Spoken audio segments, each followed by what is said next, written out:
Hello everyone, welcome to Power BI Dataflow playlist once again. So in this video, we will talk about the computed entities concepts which is there in Power BI Dataflow. But before starting with this concept, I would request each one of you to go and watch my previous sessions, guys, just to have more clarity and understanding over the concept. And since all the sessions are linked to each other, so it will be always better to go and watch previous session before watching the current session. Okay. So with that said, guys, let me come back to the topic now. So initially, guys, I'll go with some uh, a few useful points which are regarding the computed entities concept, and then we will jump into the demo part as well. Okay. So let's move to the next slide. Okay. So in this slide, guys, I have mentioned few points which are regarding the computed entities. Okay, so if we go with the first point, it says computed entities references to the other data flow entities. Okay, so don't worry, guys, if you couldn't able to understand this point, let me try to make you understand about this particular point, right? So there is a diagram attached to this slide at below, right? Where you can see here there is a data flow on the top, and inside the data flow there are two entities available which are called uh, fact internet sales and the sales aggregation. Okay, but the difference in these two entities are the fact internet sales is actually a normal entity, and the sales aggregation is your computed entity. Why it is computed entity? Because it is referencing the fact internet sales, which means that the source system for the sales aggregation table is the fact internet sales, not the actual source system. Okay, so that's why we are calling this sales aggregation entity as a computed entity, because the it is referencing to fact internet sales, or it is referencing to the data which is present in the fact internet sales, and that's why we are calling this entity as the computed entity. Okay, so this is regarding the first point. Okay, and additionally, if I just talk about the source system of that computed entity, since that entity actually references the data uh, which is present in the fact internet sales, the source system for the sales aggregation table will be the fact internet sales. Okay, and the source system for the fact internet sales will be the actual source system, because this table is not referencing to any of the table. So this we call as normal entity of the data flow, which will pick up the data from the actual source system. Okay, so this is all about regarding the first point, guys. Hope it's clear now. If it's still not clear, don't worry, we are gonna go with the demo part as well, and that time it will be clear for sure. Okay, so now let's move ahead to the next point. It performs the in storage computation. Okay, so just to make you understand about this point, guys, I have already explained in our earlier session that the data flow actually stores the data into the Azure Data Lake Gen 2, right? So initially what happened, like let's say when we create a data flow and we pull this fact internet sales table, let's say, okay, so that table data will get stored into the Azure Data Lake, right?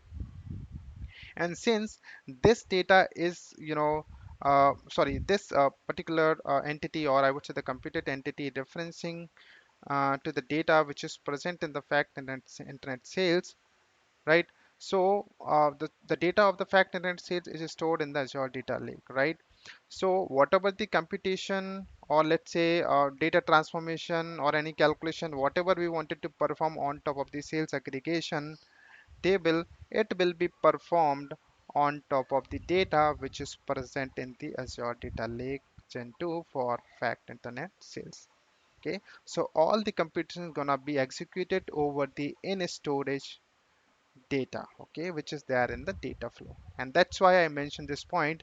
It performs the in storage computation. Okay, so whatever the calculation, data transformation, whatever you wanted to do with this table, that will be executed on top of the data which is there in the Azure Data Lake, not into the actual source system.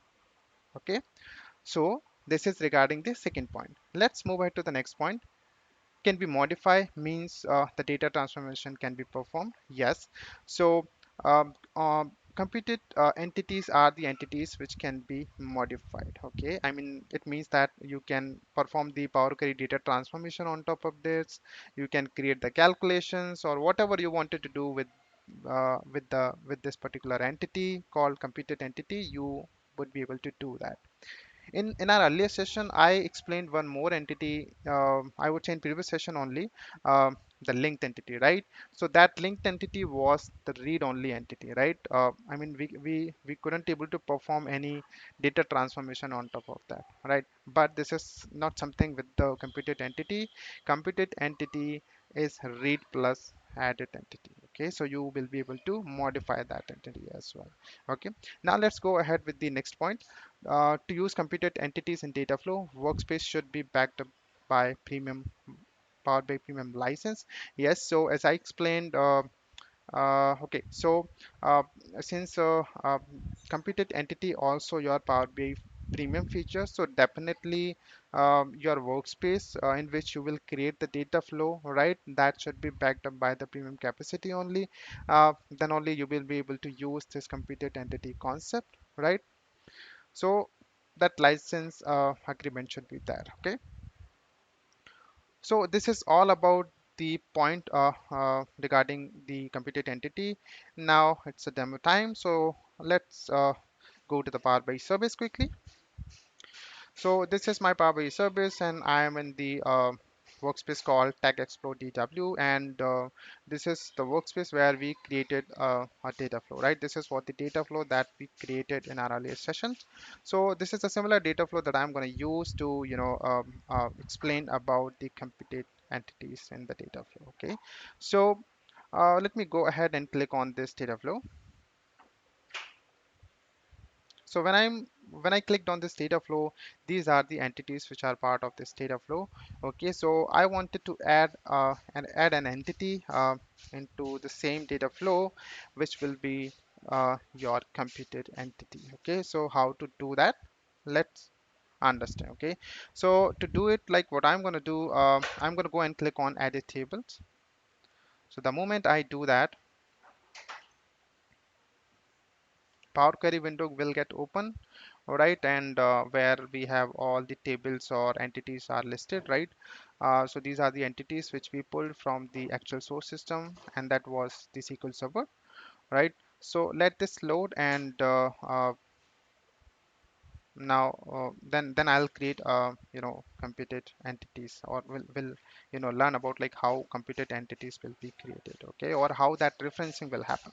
Okay, so as per the definition, guys, which I explained I mean earlier, that computed entities references to the other data flow entities. Okay, so these are the data flow entities which are part of the data flow. Okay, right. So what I'm going to do, I'm going to create a sales aggregation table on top of the fact internet sales. Let's say there is a requirement, I want a sales aggregated table. Okay, so fact internet sales is kind of transactional table, right? So I mean it will have the detail of each and every transaction of the product, right? So but let's say all the detail is kind of not required, or we wanted to aggregate that table maybe because of it has very huge amount of data, and in our report, let's say like we are looking at the few parameters, right? So that entire detail is not at all required to achieve such requirement. So what we can do, we can create a aggregated table, all right, where we can do some group by and all, right? So since we wanted to perform the group by, right, there are two options. We can perform this operation on top of this particular entity directly, but that option is also there. But since I wanted to explain the computed entity, so what I'm going to do, I'm going to go and right click on this, and after that we have something called reference. Okay, the moment I hit on this, it is going to create a other table to us, right? And this table actually referencing to fact internet sales only, right? Because I right clicked on the fact internet sales, and then we clicked on the reference table. Okay, so this table is actually created using the fact internet sales entity. Okay, so this entity which is created newly, you can see here there's a light light button are there, okay, lightning button is there, right?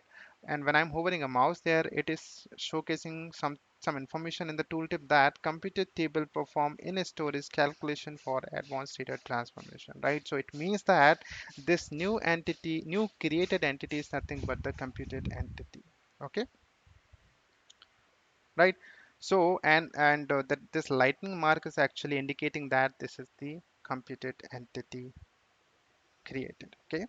So that's how we actually create the computed entity. Now let's say if you wanted to, do some group by, let's say based on the product key, I wanted to look at the total sales, let's say, or sales. So I'm going to go and click on this one.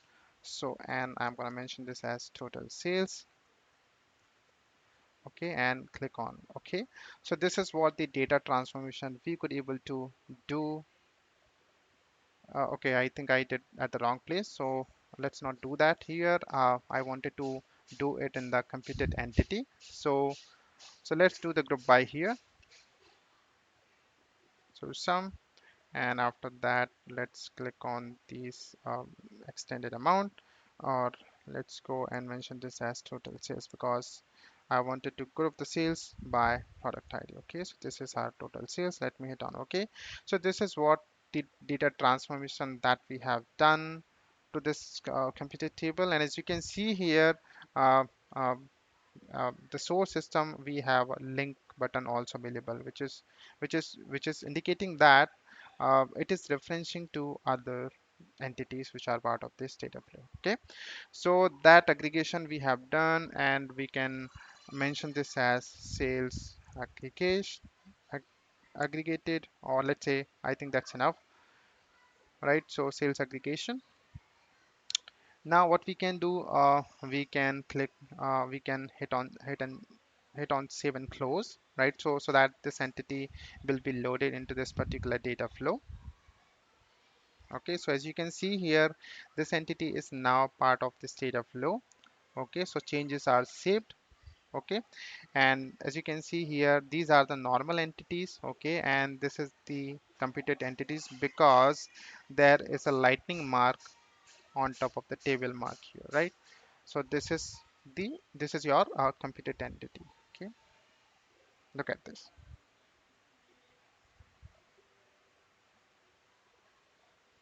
Okay, so that's how, guys, we create the linked entity, sorry, uh, computed entities into the data flow. Okay, so whenever we wanted to perform the uh, data transformation on top of the master table, let's say, so this was the master table, right? Let's say, which we picked up from the actual source system, and on top of this master table, like what we have done the aggregated, we have created the aggregate table based on it, right? So if we have such kind of requirement, uh, we can achieve that using the computed table. Okay, so similar difference we can do in the Power Query also, which is there in the Power BI, but there that icon will not come there. Okay, and in the Power BI, it will be your normal table only. Okay, which is referencing to other table, but in the online version, it will be converted as the computed table. Okay, now as of now, we actually created this computed table onto the normal table. Okay, so these are the normal table. In our previous session, I explained about the link table, right, which are the read table only. Okay, and the problem was there, like uh, since linked entities are read only, we cannot do any modification to those table, right? But let's say there is a requirement, the link table that we picked up, right, it is like a master table, and on top of the master table we wanted to do some calculations or data transformation. Okay, so ultimately I would say, can we modify the linked table data, or can we use the linked table data and uh, modify it, right? So if you wanted to do that, what we can do, we can go to workspace. Let me go to the workspace back, and this is what the linked data flow that we created, right? So I named this as linked data flow because there are a couple of table which are linked, which are added here, but those are from the different data flow. Okay, so dim date and product and fact and net sales are actually coming from this data flow. Okay, so let's say I just wanted to showcase whether can we create a computed entity over the link table or not. Up to now, we created the entity over the normal table. Okay, but let's say if you wanted to do that in the with the link table, can we do that? Okay, so let's say this is a master table. Okay, the fact internet sales, which is pulling the data from, you know, uh, other table, right? So from the table, other table means the table which is present in the other data flow. Okay, so what I wanted to do, since this is a link table and it's a read only table, we cannot, we cannot make any changes to this table. Okay, but let's say there is a requirement. Okay, or let's say the same requirement we wanted to achieve that we have done within the earlier example, right? So where there we created the sales aggregation. Here also I wanted to create the sales aggregation table. Okay, but there are no normal entities here. There are linked entities available, right? So if you wanted to perform or create that sales aggregation table here also, can we create that? Let's try. Okay, so I'm going to go and right click and click on difference. The moment I do that, you can see here uh, that computed table has been created. Okay, and since it has been created, I can do the group by, right? So I can do that same exercise here as well. So sales amount, or not sales amount, actually it should be extended amount, right? And total sales. Okay, and let me hit on OK. And the moment I do that, as you can see here, these changes are able to happen. I mean, that transformation we are able to apply. Okay, so it indicates that, the computed table can be created either from the normal entities which are part of the data flow or from the linked entities as well, right? So here in this particular scenario, this table will be our master table, and we are referencing this table, uh, and we are creating the another table which is referencing to the master table, and on this particular new created table we can perform the data transformation. Okay, and one very important thing, guys, that we need to keep in mind whenever you are creating the computed entities, the reference table sh should be enabled for load. Okay, so that option should be checked. Okay, if that option is not checked, then your computed entity will convert into the normal entity. Okay, so for, let's say if I just hit on this one, now as you can see here, these two entities has been, that computed entity especially and other linked entity, both are converted to the normal entity. Those are not the linked and the computed entity anymore. Okay, so that option should be checked. Okay, so that's how it will be. Now we can hit on save and close, and you can see here, this is the master table which is like a link table, and this is the aggregated table, right? And which is nothing but your computed table. Okay, sorry, I forgot to change the name of it, right? But this is your link table, sorry, computed table. Okay, and that's how, uh, we create the computed table either from the normal entity or from linked entity, both. Okay, that enable load option is really important, that need to be checked on, else, our entity will be normal, they will not be computed or the linked entity anymore. Okay, so that's it about this session, guys. uh, Let me go back to previous PPT. So yes, that's it about this session, guys. Thank you for joining, and if you like this video, guys, please subscribe to my channel. Thank you, thanks a lot.